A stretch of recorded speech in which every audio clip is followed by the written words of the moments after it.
अस्सलामुअलैकुम dear friends, अब से आने वाली नेक्स्ट वीडियोस के अंदर हम to the light house by Virginia Woolf को अंडरस्टैंड करेंगे। To the light house by Virginia Woolf base करता है स्ट्रीम ऑफ कॉन्शियसनेस टेक्निक के ऊपर। प्लॉट को अगर हम देखें तो प्लॉट इसका कोई सिग्निफिकेंट नहीं है, सिर्फ और सिर्फ स्ट्रीम ऑफ कॉन्शियसनेस टेक्निक जो है उसे हाईलाइट करके उसे इंटरप्रेट करने की ज़रूरत होती है। तो आज की इस वीडियो का बुनियादी रैशनल है कि स्ट्रीम ऑफ कॉन्शियसनेस टेक्निक को बहुत अच्छे तरीके से आपको डिलीवर कर दिया जाए और उसका ब्रीफ हिस्टोरिकल पर्सपेक्टिव भी देखा जाए और उसकी जो मेजर पर्सनैलिटीज़ थी उन्हें भी देखा जाए। अब स्ट्रीम ऑफ कॉन्शियसनेस टर्म जो है ये विलियम जेम्स ने सबसे पहले कॉइन की और इसे प्रिंसिपल ऑफ साइकोलॉजी नामी बुक के अंदर उसने सबसे पहले डिस्कस किया और एक्सप्लेन किया। अब ये टर्म क्या डिनोट करती थी? ये टर्म डिनोट करती थी inner experience of a man.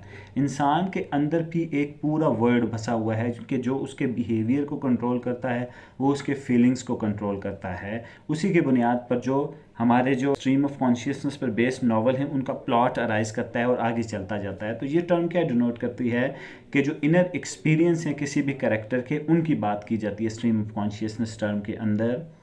Stream of consciousness talks about the thoughts and feelings that went through the mind of characters. किसी भी लिटरेरी वर्क के अंदर कैरेक्टर्स होते हैं जिनका रोल प्लॉट के अंदर सिग्निफिकेंट होता है। उनके अंदर बहुत सारी टाइप के कैरेक्टर्स होते हैं, कुछ टाइप्स होते हैं, कुछ इंडिविजुअल्स होते हैं, कुछ राउंड कैरेक्टर्स होते हैं, कुछ फ्लैट कैरेक्टर्स होते हैं। अब स्ट्रीम ऑफ कॉन्शियसनेस टेक्निक क्या करती है? स्ट्रीम ऑफ कॉन्शियसनेस टेक्निक उन कैरेक्टर्स का जो एब्स्ट्रैक्ट मेकअप होता है, जो उनका माइंड होता है, जो उनकी फीलिंग्स होती हैं, जो उनके दिल और दिमाग से गुजर रही होती हैं, उसकी बात करती है स्ट्रीम ऑफ कॉन्शियसनेस टेक्निक।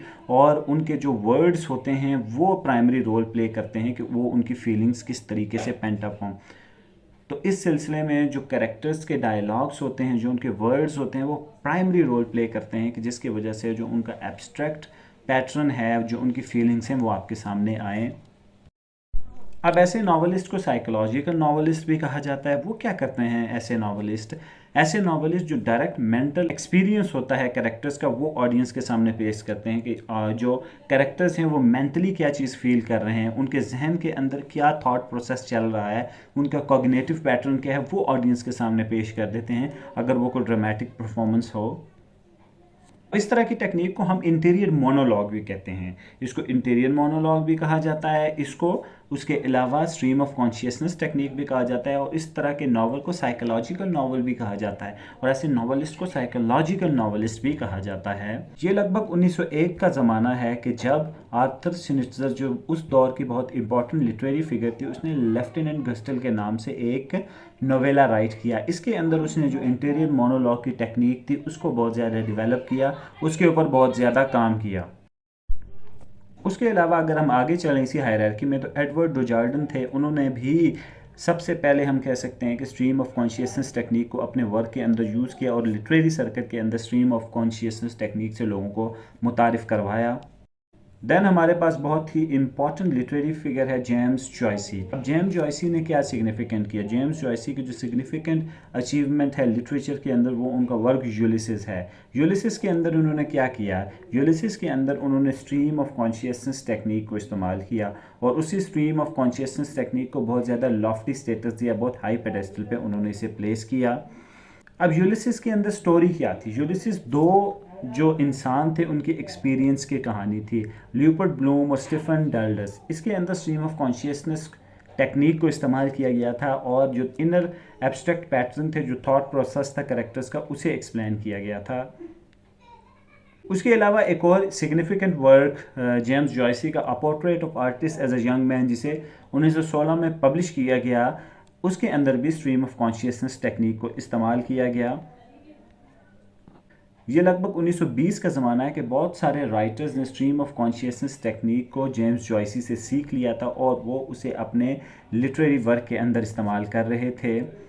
सबसे पहले जो सिग्निफिकेंट पर्सनैलिटी है कि जिसने इस टेक्निक को पाया अरूज तक पहुंचाया, वो वर्जीनिया वुल्फ, जो कि एक फ़ीमेल नॉवलिस्ट हैं और हमारे लिटरेरी फिगर हैं। उन्होंने सबसे पहले जो अपना इम्पॉर्टेंट वर्क मिसेस डैलवे लिखा, जो लिटरेरी सर्कल के अंदर बहुत ज़्यादा मशहूर हुआ, उसमें स्ट्रीम ऑफ कॉन्शियसनेस टेक्निक को इस्तेमाल किया। उसके अलावा उन्होंने टू द लाइट हाउस लिखा। अब वर्जीनिया वुल्फ ने क्या किया, वर्जीनिया वुल्फ ने इन दोनों वर्क के अंदर स्ट्रीम ऑफ कॉन्शियसनेस टेक्निक को इस्तेमाल किया, यानी जो कैरेक्टर्स थे उसके, उनका जो थॉट प्रोसेस था, जो उनकी पर्सनैलिटी थी, जो उनके इमोशंस थे, उन्हें ऑडियंस के सामने ला कर रख दिया।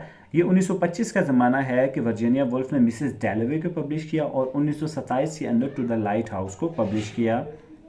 देन हमारे पास एक और इम्पॉर्टेंट फिगर आ गई लिटरेरी विलियम फॉकनर की, जिन्होंने इस टेक्निक को बहुत ज़्यादा इस्तेमाल किया। वर्जीनिया वुल्फ और विलियम फॉकनर हम कह सकते हैं कि दो डिस्टिंग्विश किस्म के राइटर्स हैं कि जिन्होंने इस टेक्निक को बहुत ज़्यादा डेवलप किया। तो यहाँ पर वीडियो को हम करते हैं एंड। मेरी आपसे रिक्वेस्ट है कि चैनल को सब्सक्राइब करें और वीडियो को थम्स अप ज़रूर दिया करें और मुझे अपने कमेंट से ज़रूर आगाह किया करें। Thank you very much.